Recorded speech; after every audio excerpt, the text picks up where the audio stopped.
ถามว่าหุ่นดีเพอร์เฟกต์เลยบอกกับบอแต่ว่ากะไข่กว่าแต่ก้อนหันแต่ก้อนหัน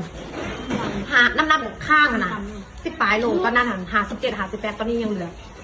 นี่ส่งกระล้มเห็นบอกตอนนี้ยังเหลือ43นี่ท่านให้ใช้แต่ใช้กับเป็นเจ้าซีแต่จะประมาณนี้ทำราคาแพงบ่แพงผู้ใด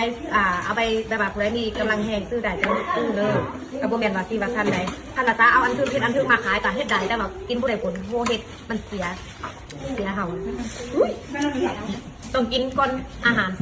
50 นาทีถ้าเขาย่างแห้งกันงับก่อน1 นาที 2 นาทีก็งับเลยสินะอย่าลืมเด้อกินทอกเบิร์ดไขมันซาลิมเบิร์ดเปิดทับตัวแทนเดี๋ยวทาบามือใดพร้อมทับจะบอกเด้อแล้วก็อย่าลืมโลชั่นลดใจค่ะโลชั่นที่3มีแหลกกองเปาเด้อหากองเปาแหลกใดมีความเป็นแล้วก็สครับพร้อมหัวเสื้อพร้อมมีแหลกทุกอย่างเลยกินไปรุ่นเล่าก็มีแหลกทุกอย่างกินซองกันนะ